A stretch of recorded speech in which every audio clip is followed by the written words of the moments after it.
Hello learners, welcome back to my YouTube channel. And इस video में हम लोग डिस्कस करेंगे about financial needs and sources of finance of a business. और ये रहने वाला है पार्ट 1। ये आप लोगों के लिए काफ़ी इम्पॉर्टेंट वीडियो है क्योंकि हम इसमें बेसिक डिस्कस करेंगे कि कौन कौन सी फाइनेंशियल नीड्स होती हैं, like long term, medium term, short term, ठीक है। और उसी के बेसिस पे कौन कौन से सोर्सेज ऑफ फाइनेंस हैं, like long term sources, medium term, short term. आप लोगों ने इक्विटी शेयर्स, प्रेफरेंस शेयर्स, ये सभी सुने हैं। इनको भी हम डिटेल में डिस्कस करेंगे, लेकिन इससे पहले हम लोगों को बेसिक पता होना चाहिए कि फाइनेंशियल नीड्स कौन कौन सी होती हैं और उनके लिए क्या क्या सोर्सेज हैं। इस वीडियो में हम पर्टिकुलरली बेसिक को ही डिस्कस करेंगे, ठीक है। इससे पहले फाइनेंशियल मैनेजमेंट के काफ़ी सारे टॉपिक्स डिस्कस हो चुके हैं। आपको फाइनेंशियल मैनेजमेंट की प्लेलिस्ट का लिंक मैंने डिस्क्रिप्शन बॉक्स में प्रोवाइड किया है, आप वहाँ क्लिक करके देख सकते हो। तो हम स्टार्ट करते हैं पार्ट 1 को। देखो, financial needs and sources of finance of a business. Business enterprise need funds to meet their different type of requirements.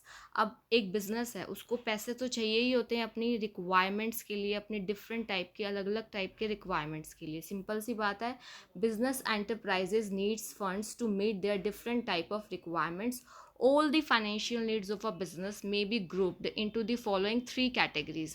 जितनी भी फाइनेंशियल नीड्स हैं कोई भी बिजनेस की, उसको हम 3 कैटेगरीज में डिवाइड करेंगे। सबसे पहले आता है लॉन्ग टर्म फाइनेंशियल नीड्स, ठीक है। लॉन्ग टर्म यानी कि लॉन्ग ड्यूरेशन के लिए।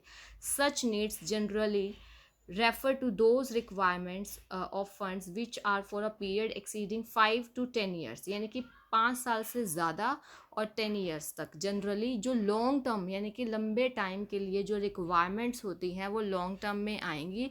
जैसे कि प्लांट आपने परचेज़ करना है, मशीनरी, लैंड, बिल्डिंग, ये सारी लॉन्ग टर्म एसेट्स हैं, फिक्स्ड एसेट्स हैं। इनको परचेज़ करने के लिए जब इसमें इन्वेस्टमेंट करना होता है, ये हमारी लॉन्ग टर्म फाइनेंशियल नीड्स में आएगा, ठीक है। इसके अलावा funds required to finance permanent और हार्डकोर वर्किंग कैपिटल, यानी कि जो परमानेंट वर्किंग कैपिटल होती है या फिर आप कह सकते हो फिक्स्ड वर्किंग कैपिटल जो है हमारी परमानेंट वर्किंग कैपिटल के लिए, वो भी हमें लॉन्ग टर्म सोर्सेज से प्रकट करनी पड़ती है।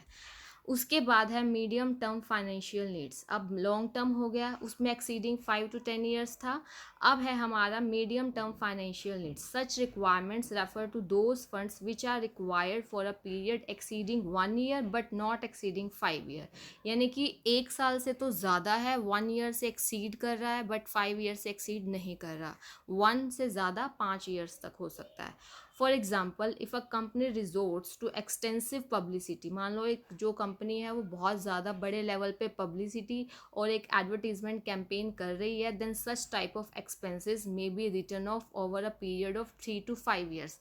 आपने देखा होगा जो डेफर्ड रिवेन्यू एक्सपेंसेस होते हैं वो आप राइट ऑफ करते हो, जैसे मान लो आने वाले 3 सालों में, 4 सालों में, 5 सालों में, ठीक है, इस टाइप से। These are called deferred revenue expenses and funds required for these, यानी कि जैसे पब्लिसिटी करनी है बड़े लेवल पे, एडवर्टीजमेंट कैंपेन करना है, तो इनके लिए जो फंड्स चाहिए होते हैं ये हमारे मीडियम टर्म फाइनेंशियल नीड्स की कैटेगरी में आते हैं। इसके अलावा आप और भी पढ़ेंगे, ये जस्ट एक एग्जाम्पल है।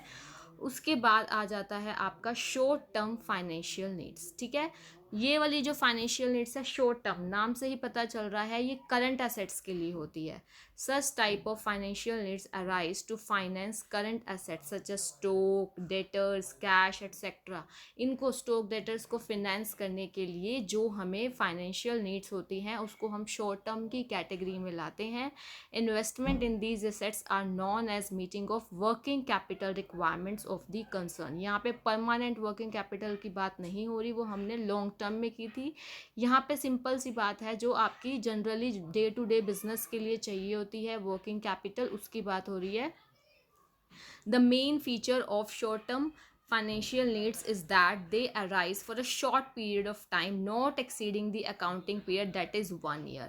1 year से exceed नहीं करती हैं, ठीक है। जैसे आपका लॉन्ग टर्म था exceeding 5 years और 10 years तक, मीडियम टर्म में था exceeding 1 year up to 5 years, और आपका ये है नोट एक्सीडिंग, 1 साल से ज़्यादा का नहीं, क्योंकि फिर वो मीडियम टर्म बन जाएगा। तो ये आपकी होगी शॉर्ट टर्म फाइनेंशियल नीड्स। ठीक है, ये आपको मैंने फाइनेंशियल नीड्स के बारे में बताया, बेसिक सी बात है और सिंपल लैंग्वेज में। अब हम बात करेंगे फाइनेंशियल रिसोर्सेज की या फिर सोर्सेज ऑफ फाइनेंस। अभी अभी इस वीडियो में हम बेसिक यानी कि नेम करेंगे, फिर वन बाय वन जैसे इक्विटी शेयर्स को डिटेल में करेंगे, उसके क्या एडवांटेज है, क्या डिसएडवांटेज है, प्रेफरेंस शेयर, डिबेंचर्स, ये सारी चीज़ें, लीज फिनेंसिंग, ये सारी चीज़ें हम आने वाली वीडियोस में करेंगे। तो आपने कोई भी वीडियो मिस नहीं करना है। तो देखो, सोर्सेज ऑफ फिनेंस हम बात करेंगे 2 टाइप के बेसिस पे। एक तो है based on basic sources. Basic sources जो हैं आपके फाइनेंस के, उनको हम 2 टाइप में बांटेंगे, एक एक्सटर्नल, एक इंटरनल सोर्सेज। एक्सटर्नल हो गए जो एक कंपनी के आउटसाइड हैं, एक बिजनेस के आउटसाइड से जो एक्वायर किए गए हैं। उसमें भी फर्दर आगे 2 कैटेगरीज हैं हमारी, शेयर कैपिटल, ये डेट और बोरोड कैपिटल। शेयर कैपिटल वही ओनर्स माने जाते हैं जनरली, ठीक है। डेट और बोरोड कैपिटल आपका जो है आपने उधार ली है, ठीक है। शेयर कैपिटल में आपके इक्विटी शेयर्स, जनरली यही ओनर्स माने जाते हैं। फिर प्रेफरेंस शेयर्स भी शेयर कैपिटल का पार्ट है। जबकि डेट और बोरोड कैपिटल में आपका debentures, loan from financial institutions, others में बहुत सारे आ जाएंगे, वो हम पढ़ेंगे डिटेल में, ठीक है। और इंटरनल जो बिजनेस के विद इन द, इंटरनली जो हम सोर्सेज को यूज़ कर रहे हैं, इसमें मेनली रिटेन्ड अर्निंग आएगा आपका, ठीक है। क्या आएगा? Retained earning. अब रिटेन्ड अर्निंग क्या होता है? जो प्रॉफिट का कुछ पार्ट ना रिटेन करके रख लिया जाता है, फिर ताकि उसको हम बिजनेस में री इन्वेस्ट कर सके, उसी को ही तो हम क्या कहते हैं?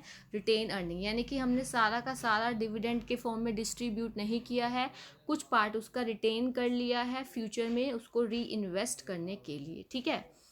अब उसके बाद sources of finance based on the maturity of payment. अभी हमने बेसिक सोर्सेज की बात की, हम जो है सोर्सेज ऑफ फाइनेंस पढ़ेंगे मैच्योरिटी ऑफ पेमेंट के बेसिस पे भी, यानी कि उनकी लॉन्ग टर्म पीरियड है पेमेंट का, मीडियम टर्म है या फिर शॉर्ट टर्म है, ये सारे हम पढ़ेंगे, ठीक है। तो लॉन्ग टर्म में आपके शेयर कैपिटल या फिर equity shares, preference share, retained earning, debenture, bonds आएंगे अलग अलग टाइप के, हम पढ़ेंगे इनको। Loan from financial institutions, loan from state financial corporations, ये आपको एग्जांपल दिए हुए हैं। Loan from commercial banks, venture capital funding, asset securitisation. International financing में भी पढ़ेंगे, like euro issues, foreign currency loans etcetera, ठीक है। मीडियम टर्म में भी ये चीज़ें आ जाएंगी थोड़ी, preference shares, debentures, public deposits for duration of 3 years, ठीक है। Fix deposit duration of 3 years। Medium term loans from commercial bank, medium term loan की बात हो रही है। Financial institution, state financial corporations, ठीक है। लीज फिनेंसिंग या हायर परचेज फिनेंसिंग, इन सबको हम पढ़ेंगे।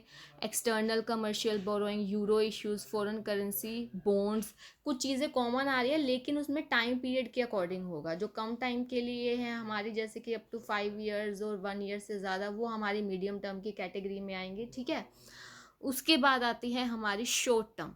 शॉर्ट टर्म में हमारे जो सोर्सेज बनेंगे फाइनेंस के, वो है trade credit, okay, accrued expenses and deferred income, ये भी आ जाएगा। ये सब पढ़ेंगे हम लोग। शॉर्ट टर्म लोन्स, लाइक जैसे आपने वर्किंग कैपिटल के लिए, वर्किंग कैपिटल आपकी डे टू डे चाहिए होती है, बिजनेस के डे टू डे आपके जो भी ऑपरेशंस होते हैं उनके लिए चाहिए होती है, उसके लिए लोन लिया आपने।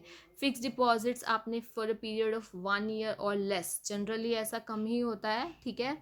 एडवांसेस रिसीव्ड फ्रॉम कस्टमर्स, यानी कि कस्टमर से आपको पहले ही एडवांस मिल गया, कैश मतलब मिल गया, तो वो शॉर्ट टर्म आपके लिए काम करता है फाइनेंस का, ठीक है।